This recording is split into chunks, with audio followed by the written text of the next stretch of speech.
Peço que você abra sua Bíblia na Epístola de Tiago, na carta de Tiago, capítulo 1.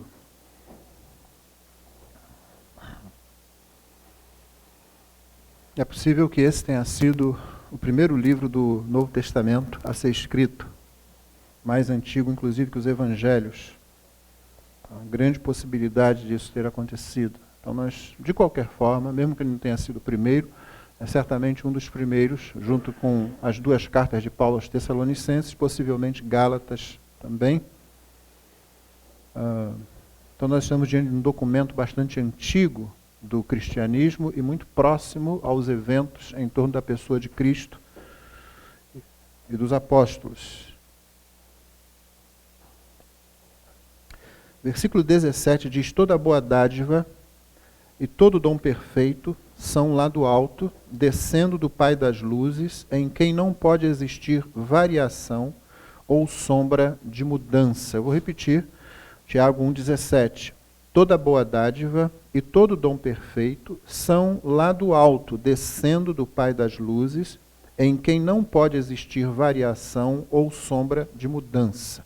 Os irmãos que já estão acostumados com o texto bíblico sabem que nenhum versículo é por si só o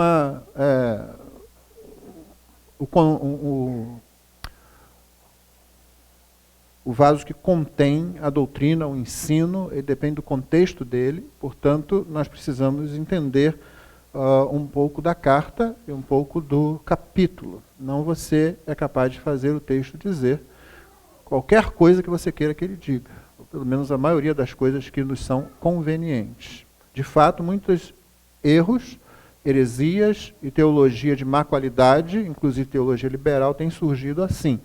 As pessoas se voltam para um texto, isolam do contexto e aí dão a esse texto o sentido que bem entendem.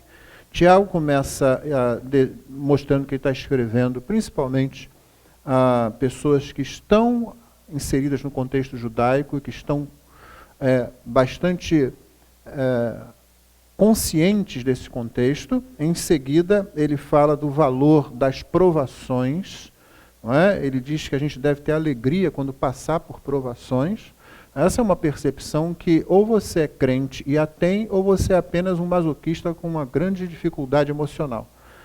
Porque ninguém gosta de, por si só, por sua própria mente, isoladamente, ninguém prefere passar por tribulações. Né? A nossa tendência é sempre fugir das tribulações, da angústia, do que é desconfortável e procurar justamente o oposto. Então, a menos que você tenha uma boa razão para isso, você será considerado com alguma patologia emocional, algum problema, alguma dificuldade.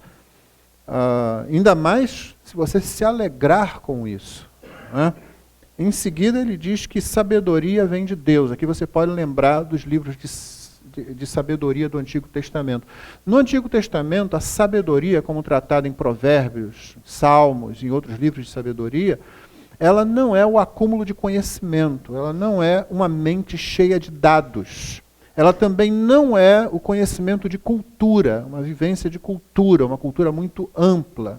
Né? Ela pode e envolve essas coisas, mas no Antigo Testamento, nos livros de sabedoria, sabedoria é uma percepção da realidade que vem da sua comunhão com Deus. Você anda na presença de Deus, então você tem uma percepção da realidade que é correta, que é real. Ou seja, a sua percepção do mundo, da vida, das pessoas, de tudo que cerca você, é obtida de Deus. É por isso que Provérbios diz que o temor do Senhor é o princípio da sabedoria. E Tiago diz que se você tem falta dela, você deve pedir a Deus, que está sempre pronto a dar a sabedoria. Né? E logo ele, uma forma de escrever extremamente prática, ele imediatamente ele diz que ele faz uma aplicação a respeito da condição social das pessoas. Né? O irmão, porém, de condição humilde, glorie-se na sua dignidade, o rico na sua insignificância, porque ele passará como a flor da erva. O que ele está observando nesse parágrafo, irmão, é que a nossa tendência, não é uma coisa que acontece com todo ser humano, mas a nossa tendência é, realmente, se você tem uma condição melhor, se você tem uma situação de vida melhor, você pode não ter riqueza propriamente, mas de repente você tem muita saúde, né? E você já começa a se perceber como se fosse diferente dos outros, como se você não fosse atingido. É muito fácil que isso aconteça. Numa posição de relativa tranquilidade, o ser humano geralmente vai correr para essa atitude de que eu sou inabalável, eu não sou atingido por outras coisas, né? E aquela pessoa que tem muitas riquezas, ela corre um risco sempre muito maior disso. Então, por isso que alguém já disse que ser rico não é pecado, porém é uma posição extremamente perigosa, né? E ele fala sobre a tentação e como ela produz o pecado, nos versículos de 12 a 15. Você percebe que Tiago, ele parece ter muita ânsia de falar, muita rapidez para colocar as coisas, para entrar nos seus assuntos, né, que ele já vai estabelecendo. Né? Bem-aventurado o homem que suporta com perseverança a provação. Ele já citou a provação no início, disse que você deve se alegrar na provação, não é? Que a provação, ela produz perseverança, ela aproxima você de Deus, e ele diz então que é bem-aventurado o homem que suporta com perseverança a provação, porque depois de ter sido aprovado, é por isso que a gente diz que o objetivo da provação é aprovar você, crente, né? Receberá a coroa da vida, a qual o Senhor prometeu aos que o amam. Ninguém ao ser tentado ponha a culpa em Deus. Deus nos livra da tentação, e esse é o pedido que o Senhor Jesus nos ensinou a fazer. Deus não traz tentação sobre nós, mas Deus administra provação a fim de que nós sejamos aprovados. O que significa na prática que a provação, produzindo perseverança, produz comunhão com Deus, dependência de Deus, percepção da realidade, humildade. Você vai se tornando cada vez mais parecido com o Senhor Jesus Cristo, você vai sendo aprovado no mesmo caminho do Senhor Jesus Cristo. Então não coloque a culpa em Deus pelas situações difíceis pelas quais você passa e reconheça, ao contrário, cada um é tentado pela sua própria cobiça quando esta o atrai e seduz. Por que ele fala cobiça aqui? Você se lembra que os 10 mandamentos terminam no mandamento de não cobiçar. Porque, na verdade, a cobiça é uma expressão de vaidade ligada muito perto, tem suas próprias raízes no orgulho e permeia quase que todo pecado. Todo pecado. Você quer alguma coisa que não devia ser sua. Não é assim que acontece o primeiro pecado? Olha, esse fruto não vai causar morte, como o Criador disse. Esse fruto vai causar sabedoria. Esse fruto vai deixar você igual a Ele. Esse fruto, ela não está percebendo, e Adão também não está percebendo, que o que está acontecendo é o seguinte: Ele nos deu isso, Ele nos colocou nessa função, Ele nos abençoou dessa maneira, colocou um limite aqui. Nós devemos permanecer aqui dentro. Aqui dentro tudo funciona muito bem. Aqui dentro existe alegria, existe bênção, existe vida, existe comunhão, existe harmonia, existe tudo isso. Mas a tentação faz com que você queira olhar para depois daquele limite. De repente você quer alguma coisa que você não precisa, da qual você não precisa, alguma coisa que não vai lhe fazer falta, mas você de repente olha para aquilo como se aquilo fosse essencial. É preciso aquilo é necessário. E aí você acha que não pode mais viver sem aquilo. Toda tentação funciona do mesmo jeito, toda tentação funciona com o mesmo esquema. Por isso, ele fala aqui, cada um é tentado pela sua própria cobiça, quando esta o atrai e seduz. Então a cobiça, depois de haver concebido, dá à luz o pecado, e o pecado, uma vez consumado, gera a morte. Dito isso, ele fala, não vos enganeis, meus amados irmãos. Toda boa dádiva, todo dom perfeito são lá do alto, descendo do Pai das luzes, em quem não pode existir variação, nem sombra de mudança, porque, segundo o seu querer, o querer dele, ele nos gerou pela palavra da verdade, você foi gerado, você nasceu de novo pela palavra da verdade, para que fôssemos como que os primeiros frutos, as primícias das suas criaturas. Se você considerar a nova criação, é exatamente isso que nós somos. E o que é que nós queremos com esse texto hoje? Há uma frase equivocadamente atribuída a John Lennon, porque ele a usou numa de suas músicas, uma música em que ele fala sobre a experiência de ser pai. E ele escreveu lá, a vida é aquilo que acontece enquanto você está fazendo outros planos.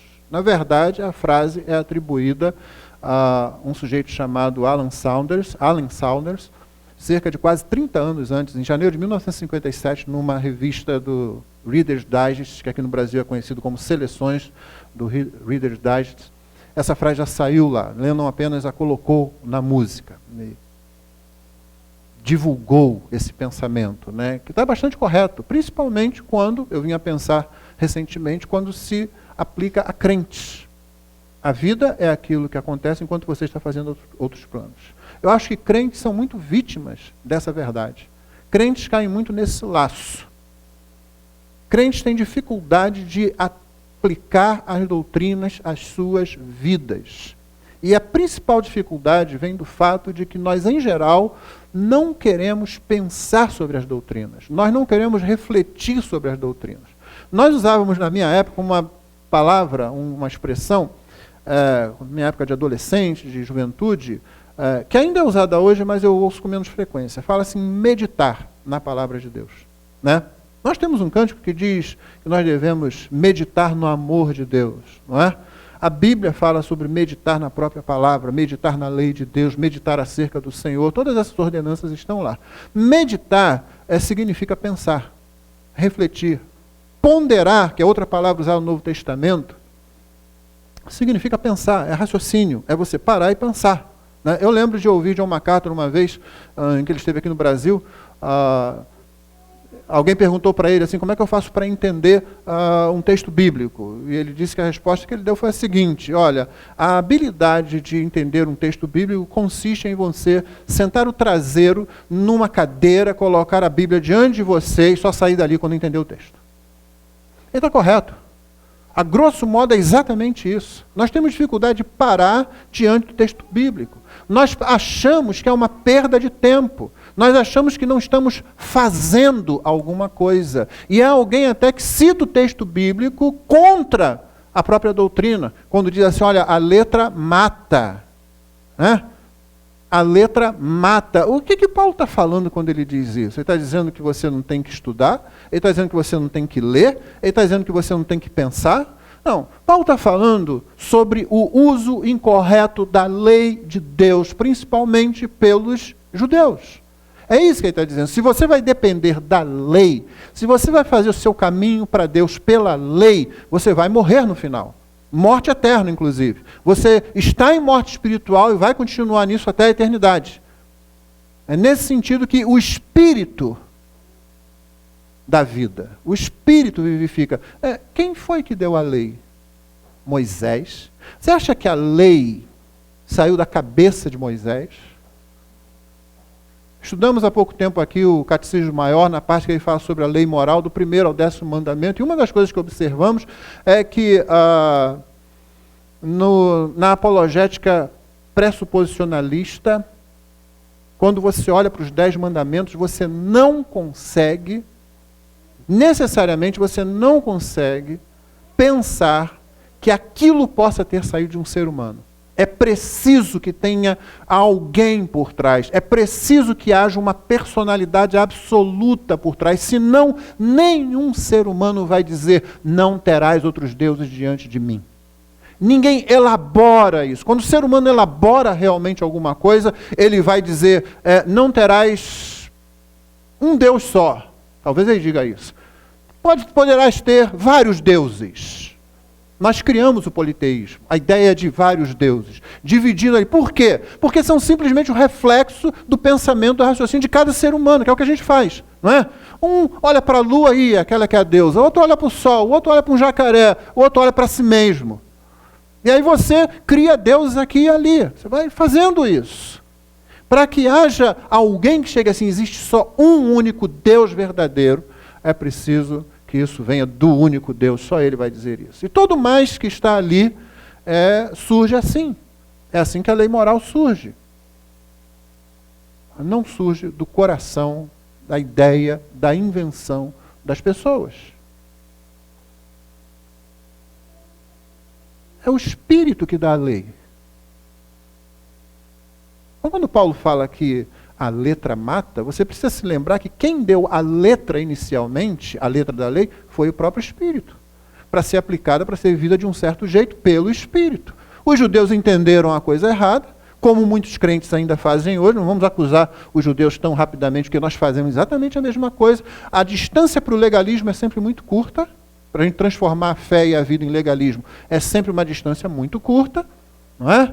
E como eles entenderam errado, Paulo está corrigindo o erro, então ele diz, olha, a letra mata.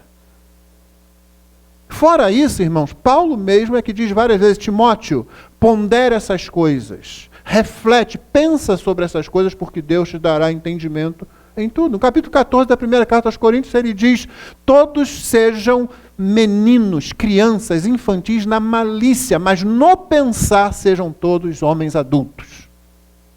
E o Senhor Jesus Cristo disse que nós temos que amar a Deus com o entendimento. Só que os crentes parecem insistir em viver. Não temos tempo para isso. Eu não vou parar meia hora por dia, pastor. Não tem como.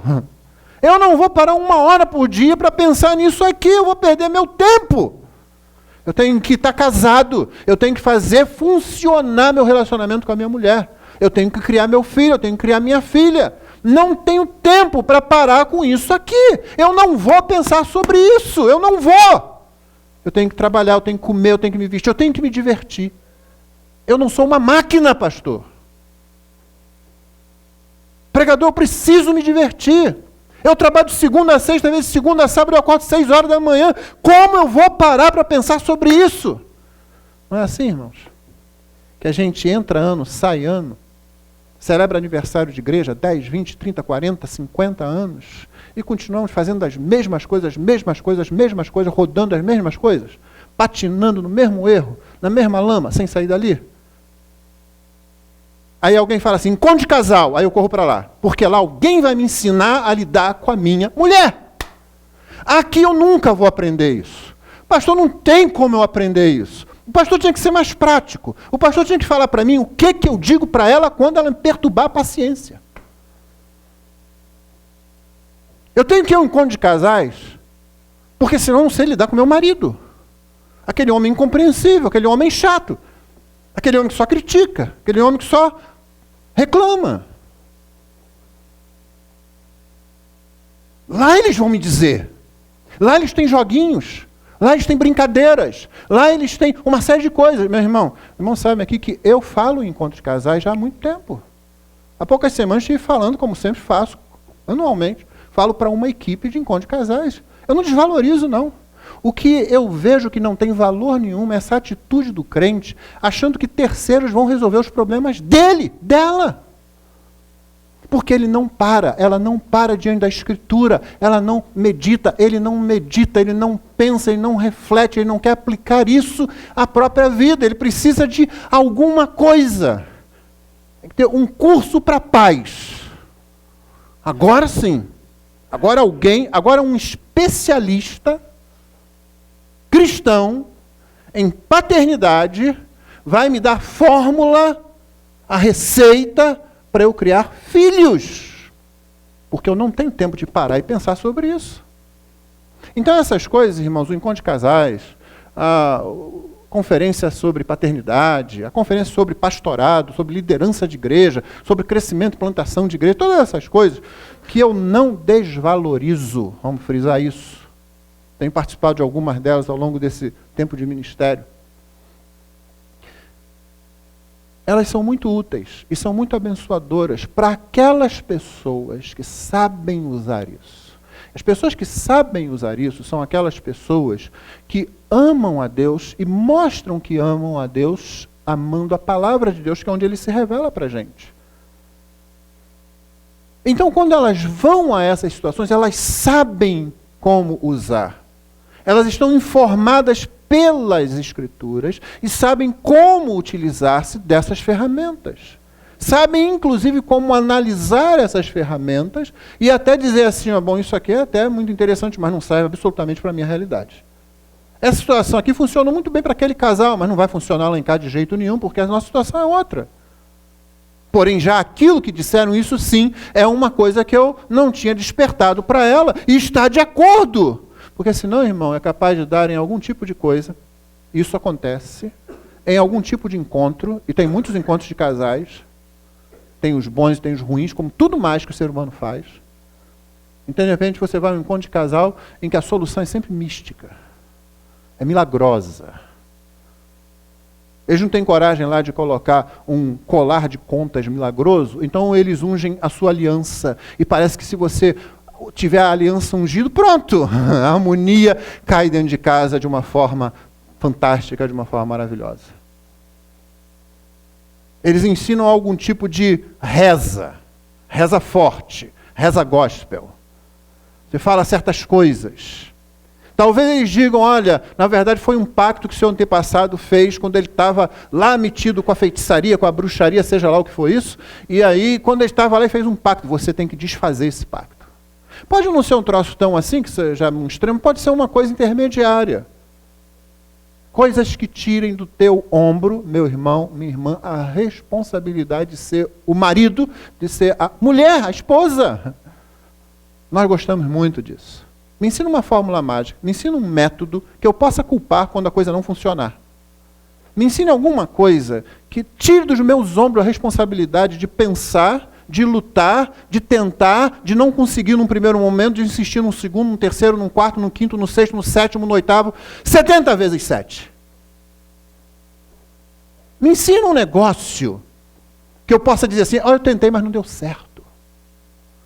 Mas, por favor, não pede para eu parar e ficar olhando para o texto bíblico, meditando, Senhor, não estou entendendo, e aí eu tenho que correr atrás, vamos ver, quem tem estudado, quem tem entendido, vamos perguntar ao professor, vamos perguntar ao pastor, vamos perguntar a um crente mais antigo, vamos pegar um bom livro e ver o que isso diz. E 3 autores diferentes, todos 3 batistas, todos 3 reformados, todos 3 piedosos, e os 3 pensam diferentemente sobre um negócio, e agora eu tenho que trabalhar mais, não é? Eu tenho que definir uma posição minha, eu tenho que criar a minha convicção com relação a isso, é isso que eu tenho que fazer.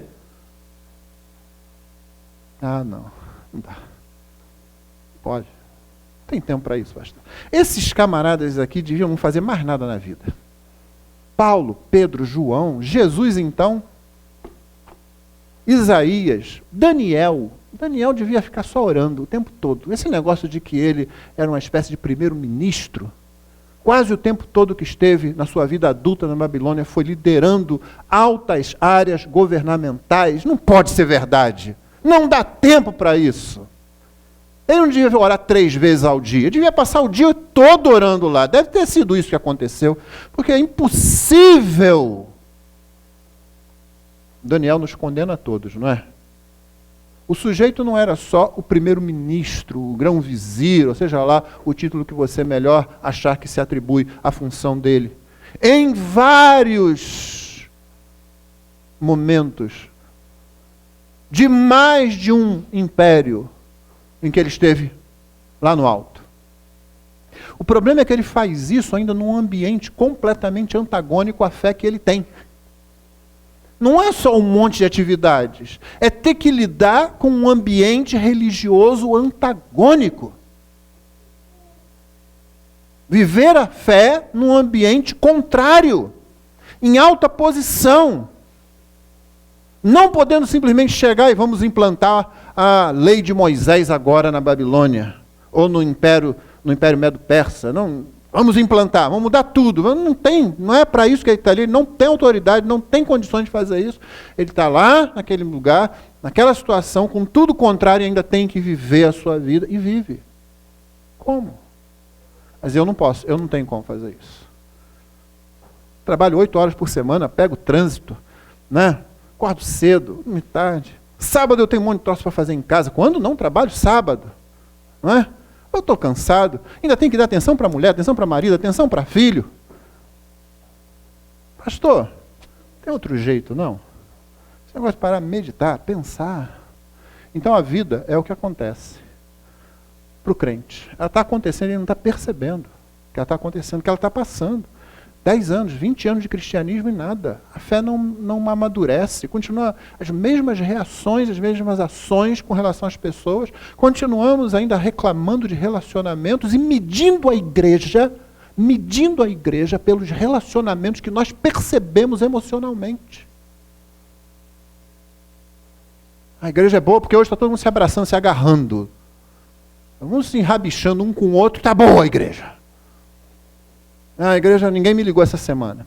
ninguém falou comigo, ninguém perguntou como é que eu estou. A igreja não presta.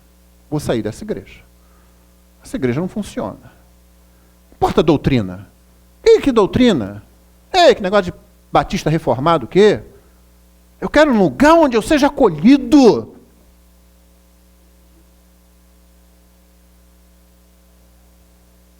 Vai lá para o meio dos mormons, eles vão acolher você. Também vão dizer que você vai ser Deus no final das contas. E que Deus já foi com você. As seitas atraem principalmente pelo acolhimento. Acolhimento é pecado? É errado? Não. Mas cuidado quando você meditar, se é que você vai fazer sobre a palavra comunhão. Domingo passado gastamos um tempinho lembrando o Salmo 133. Você viu que a comunhão, a unidade da qual se fala ali, não tem nada a ver com esse negócio que a gente fala. Como disse um aluno meu numa classe, né? Isso que a gente usa, esse versículo que a gente usa para falar sobre uma reunião quando a gente sai para comer pizza juntos. Não tem nada a ver aquela comunhão de um sujeito que mora no norte e outro que mora no sul, nunca se encontram na vida, porque não está se falando da igreja, está se falando do povo de Israel.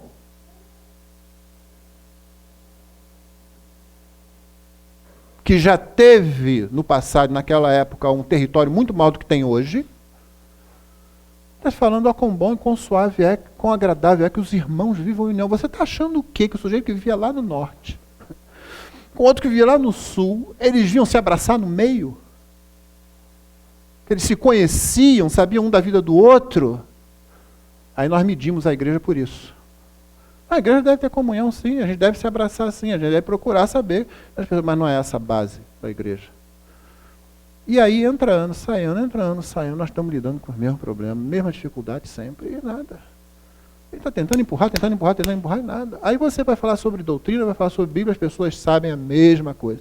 Você traz um estudo para a escola dominical, sobre os 10 mandamentos, um fica, outro vai embora, um olha, outro lê, outro não sabe, outro não quer saber. Agora vamos entrar num novo estudo, também não quero saber. Eu vou comprar o livro, não vou. Eu não vou ler, eu não vou estudar, porque está chato, porque não sei o que, não contribui para nada, não chega para dizer, olha, se fizesse assim talvez não melhorava, olha, quem sabe assim, e ainda fica junto, porque nem sempre sua ideia tem que ser aceita num primeiro momento, não é? Mas eu não vou fazer isso, pastor. Pastor, o que é? Vamos nos abraçar, vamos fazer um lanche, aí a gente se abraça, não fica todo mundo estudando, não fica todo mundo lendo, e a gente ainda pode cantar de peito cheio. Estou numa igreja batista reformada que só prega a palavra. Não sei por que eu ainda continuo brigando com a minha esposa o tempo todo, ela continua brigando comigo, tenho dificuldade de criar meus filhos parecem que não se entendem, tenho dificuldade com o irmão A, com o irmão B, com o irmão C, com o irmão Z, o alfabeto todo. Minhas orações são basicamente, Senhor, me livra da doença, Senhor, me livra do desemprego, Senhor, me livra de meus relacionamentos ruins. São muito diferentes das orações que você vai encontrar aí nas igrejas do Evangelho da Prosperidade. E aí a gente tem um texto que diz, toda boa dádiva e todo dom perfeito são lá do alto, descendo do Pai das luzes, em quem não pode existir variação ou sombra de mudança.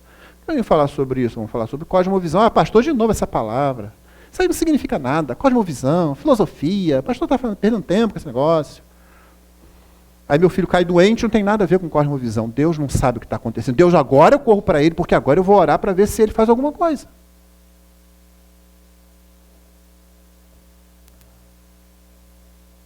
Uma das características da doutrina bíblica, irmãos, é que ou ela serve em toda situação, em toda circunstância, para todo mundo, em todo lugar, em todo tempo, ou ela não é doutrina bíblica. Ou você entendeu errado alguma coisa.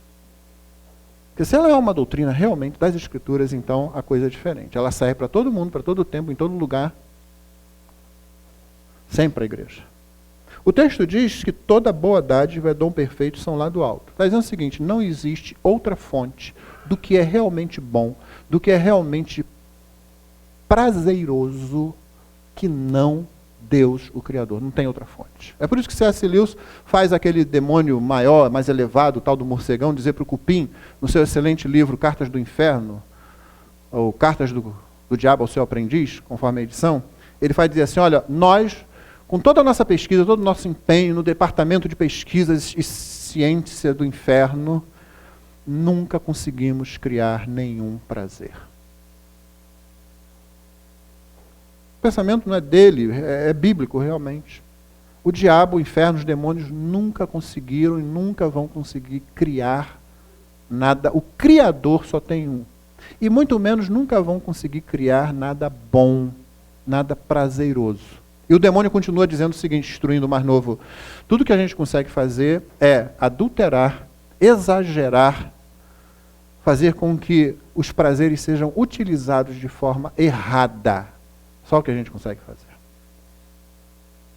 É exatamente isso, porque toda boa dádiva e todo dom perfeito, perfeito aqui no sentido de o dom completo, a coisa plena em si, vem do alto. A ideia é o seguinte: não pertence a essa realidade. Se está aqui é porque veio de lá. A ideia é essa, a ênfase aqui é essa: olha, nós não produzimos, nós não criamos, isso veio para cá. Toda boa dádiva, todo dom perfeito veio. E para que não haja dúvida, vem do Pai das luzes. É Deus. Ah? Você lembra? Foi Ele quem disse: haja luz no começo. Se não, irmãos, só trevas. É Ele quem traz a luz. Então toda boa dádiva, todo dom perfeito vem dEle. Vamos estabelecer isso, seja lá o que for. Agora, isso aqui tem que ser realidade para aqueles cristãos que nesse mês, você sabe que é o mês do Ramadã, qual nós estamos, e que o mundo muçulmano está celebrando, estão sofrendo a tensão, muitas vezes, de estarem num país islâmico. Às vezes não estão sofrendo só a tensão, mas a verdadeira perseguição. E, no entanto, toda boa dádiva e todo dom perfeito são lá do alto, descendo do Pai das luzes. Isso é verdade para eles lá, é verdade para nós aqui. Novamente, isso é uma questão dessa palavra horrível, cosmovisão. O que acontece à minha volta? Porque, meu irmão, nós continuamos fazendo pedidos e continuamos olhando as coisas como se não fosse Deus. Não entenda errado. Eu duvido que nesse auditório, aqui nesta manhã, qualquer pessoa que está presente aqui, a não ser aquela que eu não conheço, tá, esteja nos visitando essa manhã, eu duvido que qualquer pessoa vai escrever, vai assinar embaixo dizendo: não, eu não acho, eu não sei se é Deus que está cuidando, que é Deus que controla, Deus que domina, Deus que faz tudo, Deus que governa, eu tenho dúvidas ou eu não creio assim. Acho que todo mundo aqui vai dizer o contrário. Não, Deus está no controle. Uma frase rápida, fácil e perigosa, né? Deus está no controle.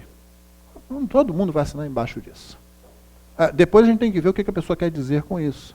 Porque Deus está no controle daquela mulher que Ele colocou na sua vida, aquela que você reclama, aquela que você diz que não vai resolver, aquela que você diz que não aguenta mais, aquela que você quer devolver para Ele.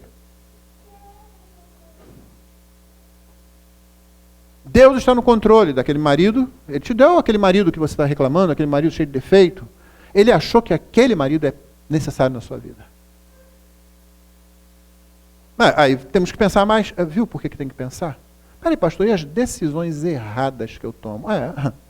Você pode ter trazido alguém para a sua vida que não era para trazer? Pode. Nós fazemos isso tantas vezes. Nos diversos graus e tipos diferentes de relacionamento nós fazemos isso. E agora? Vai botar a culpa em Deus? Acabamos de ler. Tiago não está simplesmente jogando coisas aqui porque está com pressa de falar, não, irmãos. É o Espírito Santo que inspira. Por isso ele está dizendo, antes de dizer isso, ele disse: ninguém, quando for tentado, diga de Deus sou tentado, porque Deus não tenta ninguém. Cada um, quando for tentado pela minha própria concupiscência, pelo meu pecado, me seduzindo, me atraindo e me seduzindo. E onde é que está Deus nisso? Paulo diz onde é que está Deus nisso, não diz? Ele diz: não veio sobre vós tentação que não fosse humana, ou seja, de natureza humana. Não existe tentação angelical para nós.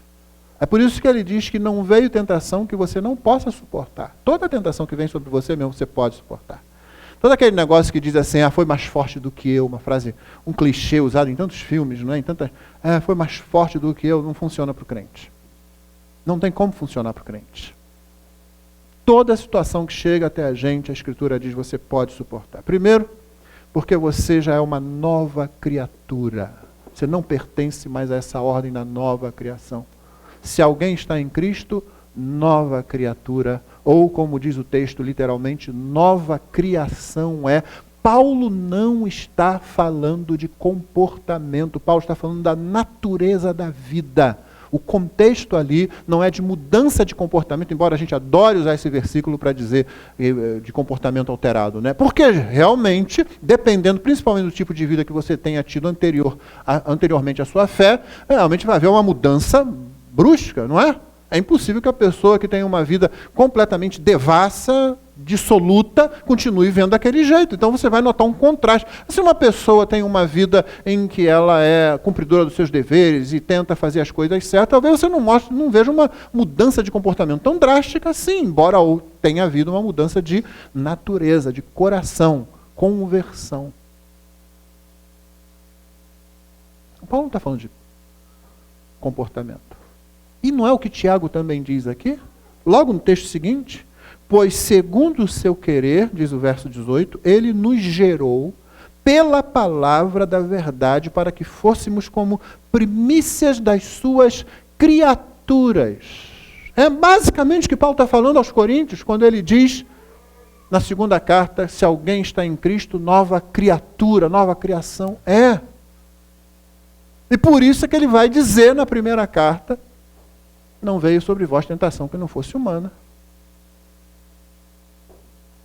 Fiel é Deus que não vos deixará tentar o quê?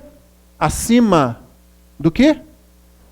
Do que podeis suportar. Olha só, ele é fiel, ele não deixa você ser tentado acima do que você pode suportar e ainda faz o quê? Dá o escape. Camarada, para a gente pecar, você já pensou quantas barreiras tem para o crente pecar? Quando você chegar vitorioso lá no seu pecado, que você levantar a taça da vitória do pecado, você vai olhar para trás e ver que você derrubou um Deus fiel, você passou por uma tentação que você podia ter passado por ela sem cair nela, e você decidiu rejeitar o escape de Deus. Pelo menos 3 barreiras você jogou por terra para chegar lá no pódio do pecado. Se estiver lá vitorioso, você tem que olhar para tudo isso.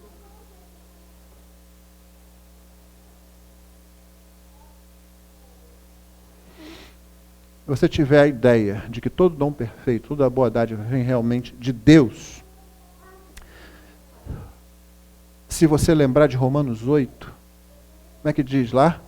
A respeito do que acontece com aqueles que são chamados, os que são eleitos. Tem os textos que são chatos, muito chatos, não são? O que acontece com aquele que é eleito, chamado de Deus? Todas as coisas? Pera. Não pode ser todas as coisas. Não é? Meu marido, do jeito que é, não pode ser, pastor. É que o pastor não mora com ele. Se o pastor morasse com ele, o pastor já ia entender esse texto diferente. Todas as coisas contribuem para o bem. Só se for igual uma injeção no osso. Eles dizem que o osso não dói, né? Mas para chegar lá, irmão, dependendo de onde tiver o osso, vai passar por um monte de coisa que dói a beça.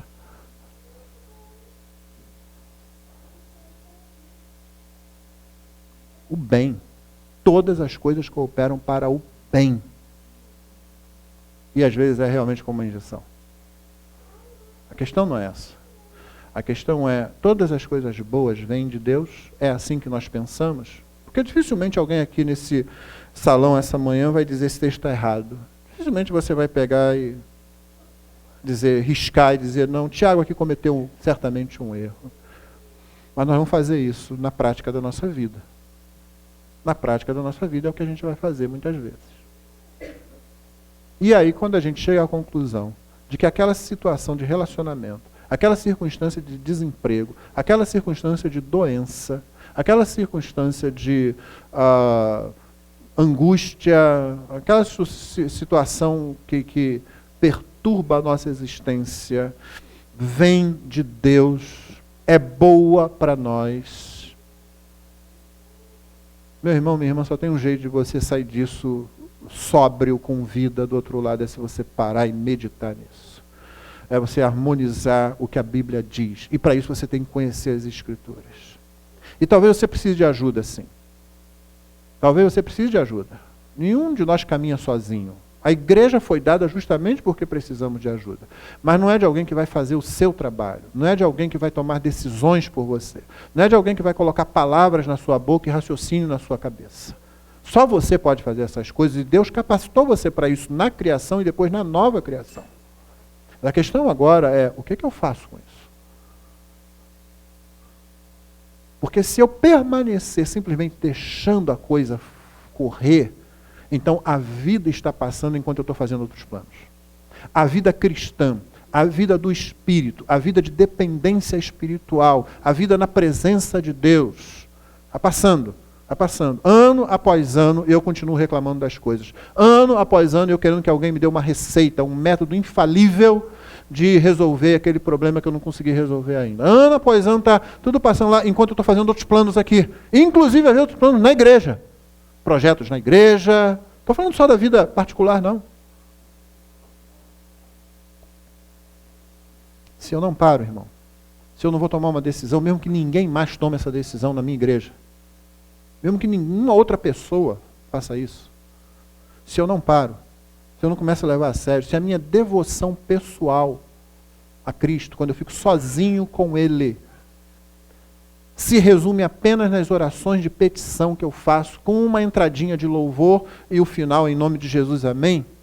Então eu vou passar muito tempo, simplesmente patinando no mesmo tipo de vida cristã. Fazendo declarações nas canções que eu canto, nas leituras que eu faço e até em algumas conversas que contradizem o modo como eu encaro a minha própria vida. E quando isso acontece, você sabe, como disse Martinho Lutero, não é bom nem saudável ir contra a própria consciência. Quando isso acontece, você está se desconstruindo. Uma palavra que o pessoal gosta hoje, né? Desconstrução.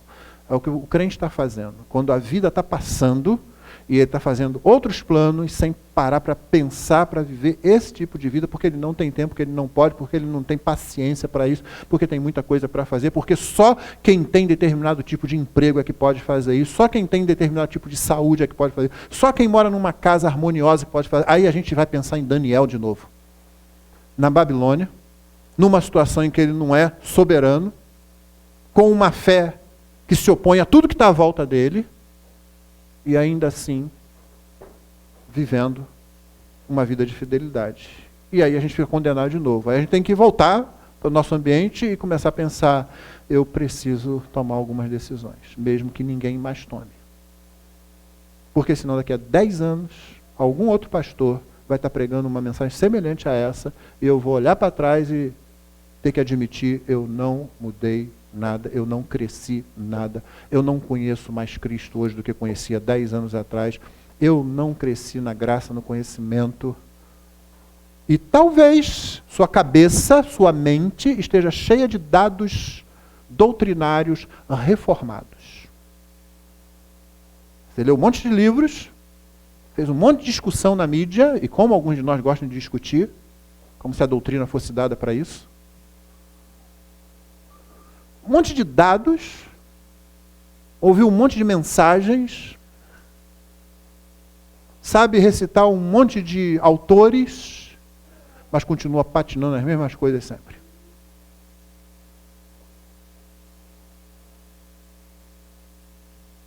Então nessa manhã eu gostaria que você, não seu esposo, não sua esposa, não seu pai, não sua mãe, não seu filho, não seu pastor, não sua ovelha, não seu vizinho, não seu irmão, você.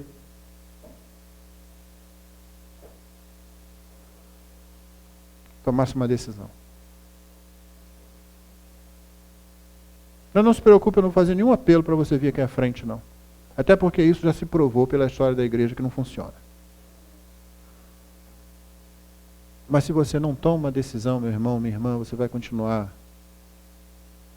atolado nesse negócio, nessa vida de que o raciocínio ainda é, de fato, na estrutura, como se Deus não estivesse no controle de nada. As orações ainda vão ser, basicamente, como se você pegasse a oração do Pai Nosso e transformasse ela toda em: o pão nosso de cada dia nos dá hoje, livra-nos do mal. Só isso. Não tem nada de venha o teu reino, seja feita a tua vontade. Não tem. Nossas orações vão continuar sendo de petição para nós. De vez em quando a gente talvez lembre de pedir pelo cristão que passa perseguição. Vai continuar sendo de petição para a gente tentar moldar o mundo usando o poder de Deus de um jeito que seja mais confortável para nós. Não vamos entender nunca que situações que estão na nossa vida foram trazidas até ali para o nosso bem. Não vamos compreender. Não vamos compreender que as nossas decisões erradas, Deus as administra. Ele não é a causa delas, Ele não nos faz tomar decisões erradas, mas Ele não deixa de cuidar de nós quando nós tomamos decisões erradas. Não vamos pensar nada disso. Vamos simplesmente continuar fazendo afirmações, como eu disse, nas nossas canções, nas nossas leituras, nas nossas orações e em algumas conversas, que contrariam a nossa forma real de ver o mundo à nossa volta. Então você precisa tomar uma decisão. Se isso nunca foi dito para você, embora eu não possa acreditar nisso, mas se isso nunca foi dito para você anteriormente, então está sendo dito agora. E você tem que tomar uma decisão. Não importa quão envolvido você esteja com a sua vida cristã, com a vida com Deus, até porque é o que o próprio apóstolo Paulo ensina, não é? Ele diz: provai-vos. Ele fala assim: provem-se. Vejam se vocês estão realmente na fé. Né? Então você precisa tomar uma decisão. Precisa parar diante de Deus. Está fazendo essas coisas? Você é aquela pessoa que realmente está separando tempo para Deus, para passar com Deus, para compreender a graça, Cristo? Então, incremente isso. Nunca diga assim: ó, estou bem, já posso manter isso aqui. Mas eu temo que uma boa parte dos que me ouvem nessa manhã não está fazendo isso. Então é preciso tomar uma decisão. Essa decisão envolve arrependimento. Porque o que tem sido feito é pecado. Não parar, não meditar na palavra de Deus, na presença de Deus, não dar tempo para Deus, não é só uma coisa que eu deixo de fazer para melhorar a minha vida cristã. É pecado. É colocar outras coisas no lugar de Deus e se justificar com isso. Então envolve arrependimento. Envolve pedir a graça de Deus. Porque nós não conseguimos nada sem Ele. Na verdade, o pouco que tem acontecido nas vidas de alguns, o pouco progresso, eu quero dizer, é ainda fruto da graça. Se Deus tirasse isso, então a gente afundava totalmente. A nossa vida, mesmo o pouco progresso que nós fazemos, ainda deve produzir em nós agradecimento, louvor a Deus, porque é fruto da graça dele. Então, arrependimento, pedir a graça de Deus, a ajuda da graça de Deus, porque sem isso a gente não faz nada, né? E então talvez algumas atitudes práticas que possam nos ajudar. Uma delas que eu já citei aqui, que você pode fazer se você não se envergonhar de fazer isso, é você se associar com alguém que esteja com a mesma disposição. Isso tem sido uma prática na fé cristã durante muito tempo.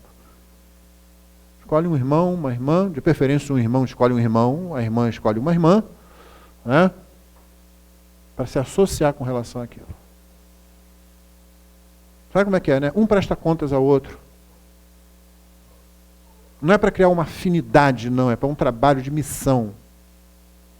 Talvez mais de um. Você toma uma decisão. Alguém aqui você possa dizer: olha, eu tenho essa semana, esse dia, eu tenho conseguido.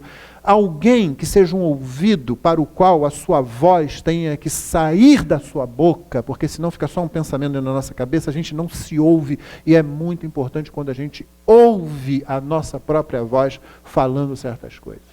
Você já viu? É uma frase clichê também de alguns filmes, né? Quando alguém chega, mas não é só nos filmes não, quando alguém diz assim: você está se ouvindo? Você está ouvindo o que você está dizendo? Que às vezes a gente fala sem ouvir, né? Você não percebe. Se alguém filmasse e te mostrasse aquilo, talvez você ficasse espantado com algumas afirmações que você faz. Então, quando a gente tem um ouvido, né, alguém que fale: olha, não dei tempo para Deus essa semana. Por que você não deu? Porque eu estava com pressa. Uau! Pressa é uma boa justificativa para não ter tempo com o Criador? É? Essa é uma das razões porque Deus nos deu a congregação, a igreja. Não é? E quando você ouve, quando você se ouve falando essas coisas, aí talvez isso cause um impacto em que você tenha que se humilhar, novamente confessar o pecado, se arrepender, pedir a graça de Deus e aí prosseguir. E uma última coisa que é preciso, né? Então, você tem arrependimento, você tem que solicitar a graça de Deus, uma atitude prática, eu dei um exemplo, você pode elaborar outros ou pode perguntar também. Uma outra coisa é perseverança. Como é que o texto diz? O texto geral aqui, porque isso está no contexto, você lembra? Né? O texto diz, meus irmãos, tendes por motivo de toda alegria passardes por várias provações. Porque, sabendo que a provação da vossa fé, uma vez confirmada, produz perseverança. E no versículo 12, bem-aventurado o homem que suporta com perseverança a provação. A perseverança, irmão, não é só uma qualidade para você enfrentar as coisas, não. Ela é parte do próprio processo. Não é assim, bom, talvez eu não tenha que perseverar, talvez eu chegue rápido lá. Isso não acontece. Perseverança é parte do processo de crescimento na graça e no conhecimento. Aguarde, espere, tenha a expectativa de situações que vão exigir perseverança. Ou seja, você vai querer desistir. Aí na segunda vez você vai querer desistir de novo, na terceira vez você vai querer desistir de novo, na 10ª vez você vai querer desistir de novo, mas você não desiste. Você pede Senhor, me dá graça. Aí você se aborrece com a pessoa, com o evento, consigo mesmo, com seja lá o que for. Com o diabo, com Deus, com os anjos. Vira as costas, vai embora, você para e volta. Às vezes volta se arrastando, mas você volta, não vou. Estou aqui de novo, Senhor. Frangalhos, despedaçado, mas estou aqui de novo. Perseverança. Não há nenhuma virtude, nenhuma coisa boa naquela atitude da pessoa que disse, já tentei. Isso é a atitude de Pilatos. Lavei as mãos. Olha, eu não tenho culpa aí na sentença desse justo. Eu tentei. Tentou nada, teve medo, não quis se comprometer. Foi avisado pela própria esposa, olha, cuidado com o teu envolvimento nesse negócio desse camarada aí, porque eu tive um sonho, olha lá. A tradição diz, não podemos confirmar isso, que Pilatos enlouqueceu no fim de sua vida e vivia de um lado para outro com uma bacia na mão, lavando as mãos constantemente. Se foi isso, foi só isso, foi pouco. Essa atitude de, chega, não há nenhuma coisa boa que venha depois disso. Pode haver conforto. Pode haver conforto. Aliás, o conforto é uma coisa que existe de sobra no estoque diabólico. Conforto. Alívio. Não é? Você se lembra do faraó lá no Egito? De vez em quando ele sofria de conforto. Eu falei sofria. De vez em quando ele sofria de alívio. A praga era suspensa. Ele dizia, Moisés, Moisés, eu errei. Moisés ia lá, orava, a praga... pronto. Endurecia o coração de novo. Então, quando a gente desiste, quando a gente vai embora, você pode experimentar uma boa situação, você vai dizer, melhor do que estava. Olha só como é que ficou bom. Antes era pressão, antes era frustração, antes era eu me vendo como culpado, era eu na briga. Agora, gente, foi a melhor coisa que eu fiz. Olha que alívio, olha que tranquilidade. Fazia muito tempo que eu não dormia. Tranquilo. A Bíblia não diz que conforto, tranquilidade, alívio é o resultado do progresso na fé. Às vezes é o contrário disso. A Bíblia diz que toda boa dádiva, todo dom perfeito, vem de cima do Pai das luzes. A Bíblia diz que todas as coisas contribuem para o bem dos que amam a Deus, dos que são chamados pelo seu decreto. A Bíblia não diz que sempre que você servir a Deus você vai ter conforto, alívio, tranquilidade, às vezes é justamente o oposto, como você sabe. Então, perseverança é inerente à fé cristã, faz parte da fé cristã. Perseverança para lidar com você mesmo, suas próprias frustrações, seus próprios erros, ter que reconhecer, ter que voltar. Perseverança para ter que lidar com aquela pessoa que não se arrepende, mas que Deus colocou na sua vida. Ela não percebe, mas Deus colocou na sua vida. Ela não é sensível, mas Deus colocou na sua vida. Perseverança para dizer, esse caminho eu não posso para lá nem para cá, eu preciso continuar em frente. Perseverança para dizer, vou pedir de novo a graça de Deus, vou voltar, depois de ter errado, não é? Não é chato isso? Você erra, aí você vai de novo para Deus. Cara grande, né? Vergonha, não é? Como é que Deus disse aqui mesmo, faz Tiago dizer, ora, se algum de vós, eu leio o verso 5, se porém algum de vós necessita de sabedoria, peça a Deus que a todos dá o que? Liberalmente e nada lhes impropera. A outra versão diz, acertadamente também, não lhes lança em rosto. A ideia é o seguinte, irmãos, você volta para Deus, e Deus não diz para você, está voltando, né? Agora, né, sem vergonha?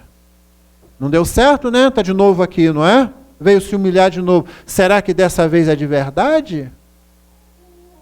Deus não faz isso. Nós fazemos isso. Deus não faz isso. Eu diria até que em certas circunstâncias nós devemos fazer isso. Deus não faz isso. Deus é o pai do filho pródigo que não dá uma única palavra de repreensão para o seu filho quando ele chega.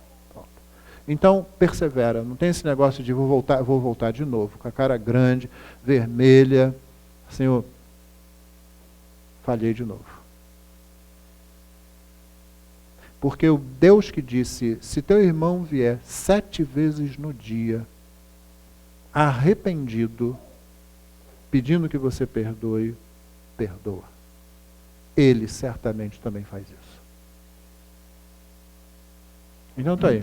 Arrependimento, graça, alguma coisa prática, um ponto, uma âncora onde você possa se agarrar, né? Perseverança. Que Deus nos abençoe.